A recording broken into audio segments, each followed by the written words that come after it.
The Jays make a pretty big splash yesterday. Jordan Hicks, one of the biggest names that'll move at this deadline on the reliever market. Certainly the hardest throwing, a pure rental, so a bit of a price here with Sem Robersa and Adam Kloffenstein going the other way. What was your initial reaction to, I don't even know if you guys were done. I don't think you were. You weren't even done post-game stuff yesterday, and the news comes down that, hey, the Jays are adding Jordan Hicks to this bullpen. Yeah, I mean, we started hearing it in the clubhouse. I think I just had gotten done chatting with Genesis Cabrera when I got the first indications of it. And it's a fascinating deal. Look, this is also, to me, I guess my first reaction was this is different from other deals that this front office has made. This is the first time they've gone for an elite rental type of player. The closest comp you can make is Jose Barrios, but there's still another year of control there. So this is a short runway to potentially extend him if you want to extend him. But you think about the injury to Jordan Romano, right away, Saturday I wrote about how his loss is going to force them to maybe rethink their deadline strategy, maybe become a bit more aggressive there. And, if the Blue Jays were maybe kicking around, do we do this? Do we not? Once you lose Jordan Romano, all of a sudden I think it becomes almost imperative that you get that impact if you knew it was available to you. And so this is a potentially very pricey deal. Both Robersa and Kloffenstein could have been the type of up and down starting depth, if not more than that, within the next year, and they could have definitely factored into the 2024 season for them. And, they both have some upside, but the Blue Jays are in a window where they have to leverage the group that they have. And so, Jordan Hicks does that. You've got a bit of runway to maybe build a relationship. The Blue Jays would have an indication of what it might take to extend him, given the fact that he's engaged in some talks with the Cardinals. So if they can build a good relationship, they'll get a jump there, and maybe this doesn't have to be a short-term play, but this is a ton of impact in an area that you need it. And you think about how teams win in the playoffs. They win with elite bullpens, and then you pair Romano and Hicks together. I mean, that's Cano Batista kind of stuff, where, just absolutely elite back end of the bullpen. Yeah, the Jays now the only team in baseball with 4 relievers who have a swinging strike or a whiff rate higher than 30%. You can add Swanson and Richards into that, and maybe your confidence varies in those guys in super high leverage. But having 4 guys who can miss bats, I remember Shi talking at the deadline last year when the Jays added Anthony Bass and Zach Pop, and it was like, well, those are nice guys, but that bullpen didn't have a lot of swing and miss at that time. Trevor Richards has improved so much, and the acquisition of Eric Swanson in the offseason, they really do have a bat missing back end now. You mentioned the Jordan Romano injury. Jordan Hicks has a little bit of experience closing games. He has 8 saves this year. He saved some games in 2018, 2019. He also was a starter to start last year and has been used for 6-out saves a handful of times this year. Do you have a sense, or is it too early, of exactly what the deployment of Hicks could be like? Because before the Romano injury, I kind of saw him as like someone else you could plug into the Pearson role of, yes, they're available in leverage, but also if you need someone for top of the order through the 5th and 6th, the guy who could come in and give you some length. Do you have a sense yet of what Hicks's ultimate role could be with this club? I don't yet. And I think to some extent we may see it vary because the needs are going to change over the coming weeks, right? If Jordan Romano is indeed just going to be the 15 days, and those are at least the early indications on that, but I can also see them potentially extending it to just really knock out these back issues as best as possible so it doesn't keep creeping into things down the road. You would think that of all the guys who could get outs in the 9th, he might be the guy most suited to that, at least for the time being. And then when Romano comes back, then you can play him or use him in a series of different roles. And maybe it's middle of 7th through the 8th kind of bridge to Jordan, or maybe it's a key spot earlier in the game where, the middle of the lineup is up against in a situation of leverage that you can go to him there. I just think that he gives you more opportunities to mix and match in different ways and just have a weapon almost unlike any other in the big leagues. And so, down the road, could you look at him maybe as a starter again? Could you look at him in a number of different roles? Sure. But my sense is for the time being, he comes in, goes in the back end of the bullpen, and you figure it out from there. With Hicks, obviously there is the bat missing stuff with that awesome sweeper. There's the high velocity, but the biggest thing for him is this sky high ground ball rate. 58.3% of balls in play are on the ground. That's one of the highest marks in baseball. We saw against Seattle, Taylor Saucedo and what that did in a big spot, or we saw Yohan Duran a couple times this year for the Twins and how, in his case, a very similar heavy sinker with good velocity like that can play. And I know this is something we'll probably learn more from the Jays in how they use Hicks and once all the deadline moves are in. But this is a team that talks a lot about, pockets of the order and different matchups and things like that. Hicks's ability to not only be a ground ball type, but also someone who pushes that velocity lever a little bit. And we know there are guys like an Aaron Judge on the Yankees who is so dangerous, but the 100+ velocity is maybe a bit of a weak spot. Kyle Tucker on the Astros. The versatility that this bullpen has here now, do you see there being an element they're still missing in that bullpen, or are you pretty comfortable with where the bullpen is at, assuming health for Romano? Yeah. Look, I just think it's starting to get hard to get better at this point, right? It's a small sample and you want to be wary of trusting it, but there is some track record there for Yenesis Cabrera. And now you've got two guys who throw swing and miss stuff from the left side. So you've got some backup for Tim Meza, and you probably feel a little bit better about how you're situated from the left side. And then you think about Pearson and being able to maybe ease the workload a bit on Eric Swanson and Jimmy Garcia and Tim Meza, so you're consistently getting the best version of those three guys. And they've carried an exceptionally heavy workload to this point, so they're certainly deserving of that. You think about Chad Green potentially coming in joining the mix too. There's just going to be a lot of weapons. There's some layers of protection, and again, you're still waiting to see it at the big league level, but I was talking to someone yesterday, and they thought that from what they're seeing from Chad Green so far, that they think that he can definitely be a factor. Now, can he recover enough in a meaningful enough way where you could pitch him back-to-back days, or you could pitch him 3 times in 4 days if you had to do that? That's the test that that's the hurdle I guess he still has to clear. But those are a lot of pieces. Those are a lot of weapons with some experience and leverage, with some ability to get swing and miss, or to get a ground ball, or to do all the different things that you need.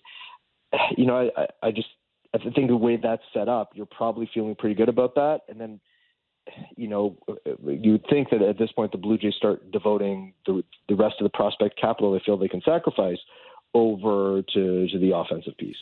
So the other element of this addition is, and yeah, we could talk about the rental aspect or the cost, but I thought the way you structured your story last night at sportsnet.ca was terrific in that, like, right out of the gate, you're kind of like, here are 3 quotes from guys who are just so fired up to hear this news. Whit Merrifield, Matt Chapman, Kevin Gausman, 2 of those guys who we usually hear a lot from and are generally fired up. But to get Kevin Gausman excited and have him like off of his even keel a little bit is pretty rare. When you see that and you hear those guys reacting in that way, obviously it's great that they feel good about it. Do you think that there's an impact to that as the Jays look at, hey, the next 36 hours and, obviously we're looking around and lots of teams are adding, but the fact that this was immediately pretty galvanizing in the room and the guys were fired up about having additions, do you think that carries weight at all? Perhaps, right? I thought it was interesting. The one of the comments that Gausman made was that he'd been on teams where they hadn't made moves, and the group kind of looks around and is like, well, why didn't we get this guy, or why can't we get that guy? And it can be a bit deflating.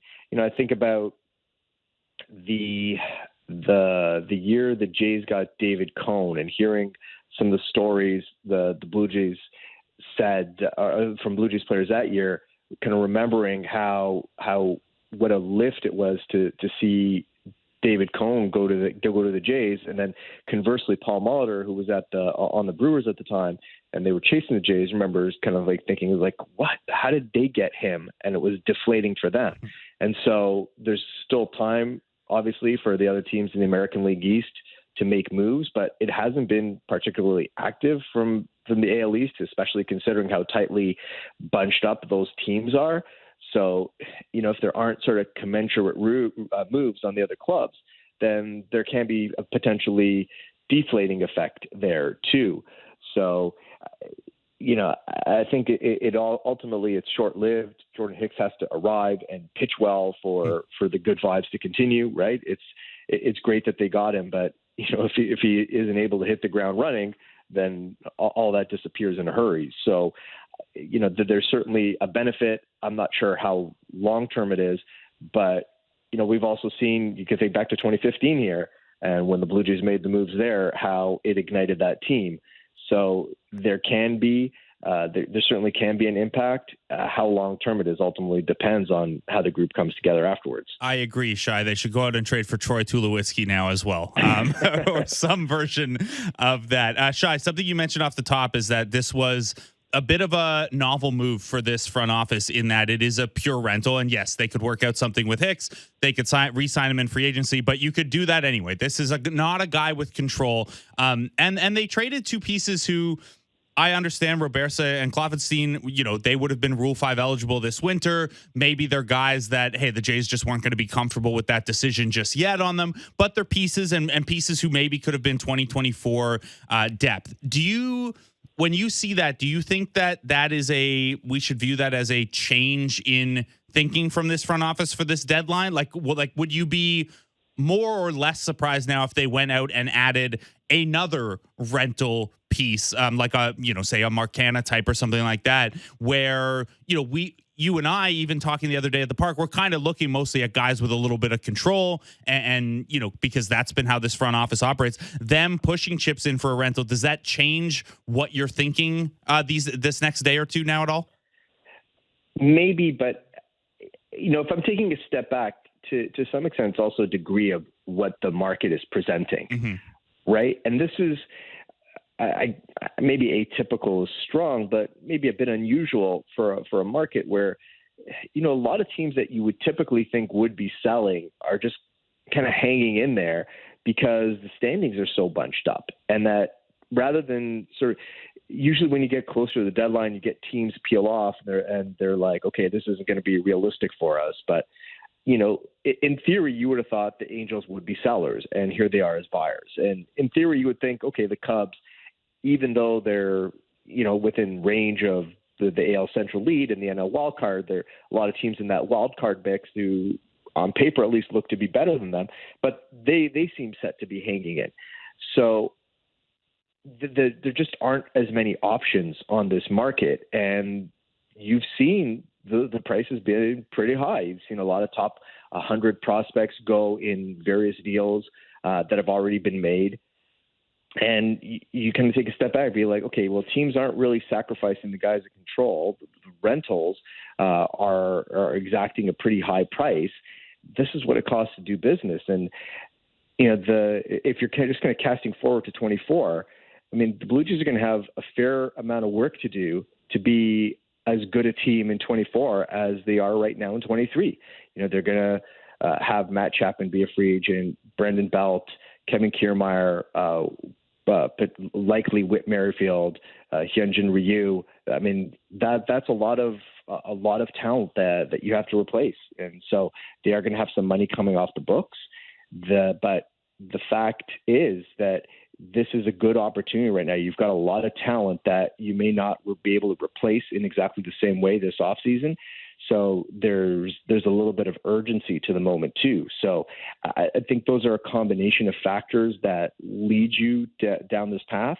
And ultimately, I think from a bullpen perspective, if you were just adding it wouldn't make sense to just add an average kind of reliever type just to have depth. You needed to add impact. I think on the position player side, you can certainly add a complementary piece and still impact your roster. But I also do think that we may potentially see them try to do something a bit more substantial as well. Ooh, I like that. I like that, Shi. Okay, so the price tag here, fairly steep for a rental. Sam Robersa, Adam Kloffenstein, per Baseball America's latest update, that is the number 7 and 18 prospect, respectively, in the system, and two of the higher guys if you were looking ahead to 2024 starting pitching depth. I know Robersa's story is a fun one that you've told in the past. So was your sense in these two guys being the price tag, hey, it's what the market required, or had the front office, I mean, Kloffenstein was borderline out as a prospect last year. This might just be him repeating AA in, fairly deep into his pro career at this point. But with Robersa, was there a cooling off on him, or is this just the cost of doing business? I think this is just the cost of doing business, right? And I think what gives you a little bit of pause is that these are, and this is hard to find, increasingly hard to find, but these are two guys who have been developed and have been carrying innings in a traditional starter role throughout their minor league careers. And again, you see a lot of pitchers that you have to go slow with, you have to really limit the workload, and it's a very gradual ascension up the number of innings thrown ladder, whereas these guys have done it and they keep on carrying it. They've been strong. That's tough to find. And so the Blue Jays haven't developed a ton of those guys. We've talked a lot over the past couple of years about the lack of upper minor league level starting depth. Kloffenstein and Sam Robersa could have, in theory, both been at AAA Buffalo next year, knocking on the door, ready to be there if someone has to go down or there's an injury to cover.